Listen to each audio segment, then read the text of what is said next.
This graph maps the emission spectrum of a simple atom, like hydrogen.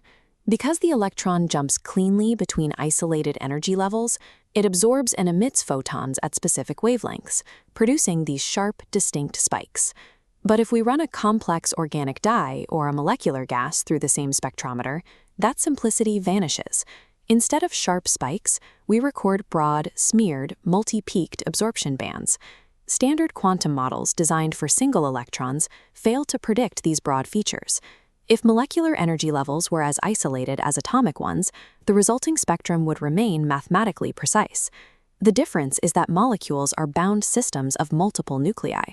Unlike solitary atoms, a molecule's electrons and nuclei share the same physical space and exert constant force on one another. When an electron changes state, it alters the bonding forces that hold the nuclei together.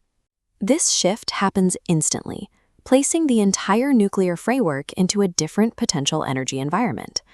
To understand molecular behavior, we have to look past the pure electronic transition.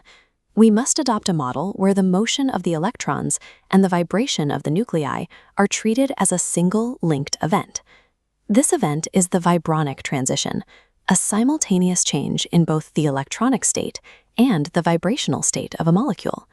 When an electron is promoted to an excited state, known as S1, the bond length and charge distribution of the molecule are reconfigured. This coupled dynamic is the mechanism behind OLED displays, organic solar cells, and the photochemistry that allows the human eye to process light. Analyzing these technologies requires us to build a quantum mechanical model of the molecule's potential energy surface. Our model uses a coordinate system that plots total molecular energy against the internuclear distance r. We represent the ground electronic state, S0, as a potential energy well. The lowest point of this curve indicates the equilibrium bond length, where the molecule is most stable. Within this well, the molecule vibrates at discrete, quantized energy levels, labeled V equals 0, 1, 2, and so on. We then add the excited electronic state, S1. Because excited bonds are typically weaker, the equilibrium bond length increases. This shifts the entire S1 curve to the right, along with its own vibrational levels, denoted as V'. The relationship between these curves is defined by the mass difference between particles. Electrons are extremely light and fast, while nuclei are massive and slow. In the instant an electron absorbs light, it changes state so quickly that the heavy nuclei do not have time to move. On our graph, this means the internuclear distance remains constant. The transition appears as a perfectly vertical line, shooting up from the ground state and piercing the S1 curve at a specific vibrational level.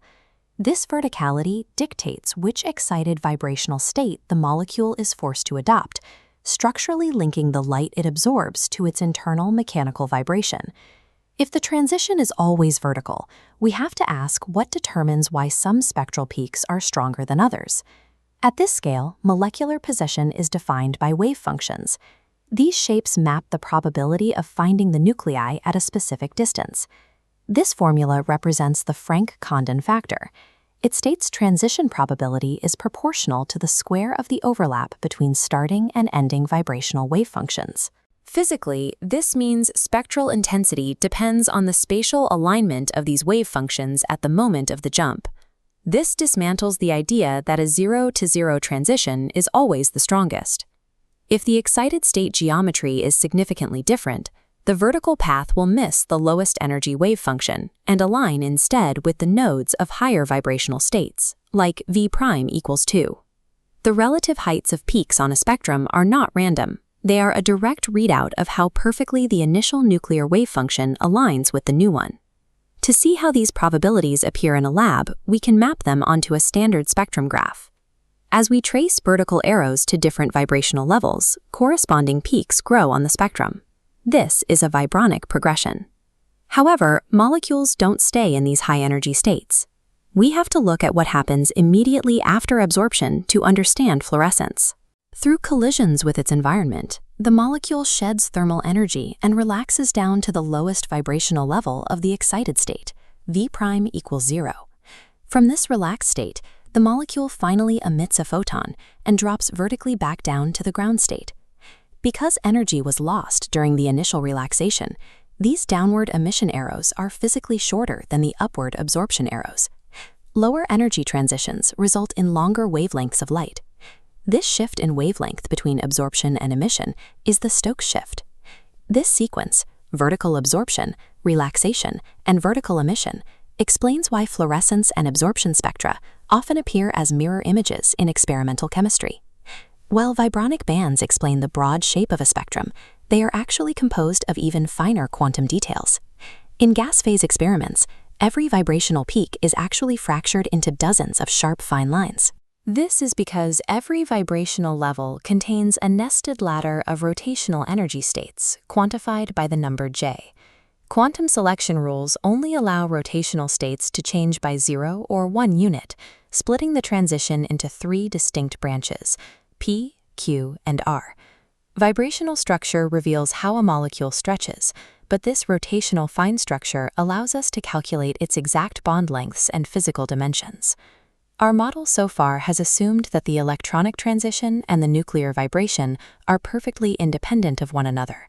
In many molecules, the electronic transition is actually influenced by the dynamic movement of the nuclei. This is Herzberg-Teller coupling. In this regime, the molecule's vibration changes the symmetry of the electronic state, allowing it to borrow the intensity needed to make an otherwise forbidden transition visible. Engineers designing OLEDs must account for these couplings to ensure energy is converted into light. If these factors aren't controlled, the device will bleed its electrical energy into non-radiative heat rather than producing a useful display. Electrons and nuclei do not act in isolation. The reconfiguration of one inevitably forces the mechanical movement of the other. These transitions determine which wavelengths of light are absorbed by our atmosphere, influencing ozone chemistry and the photochemical reactions that regulate planetary temperatures. An atomic spectrum is useful for identifying elements, but a molecular spectrum provides much more. It is a record of a molecule's geometry and a map of exactly how it responds to the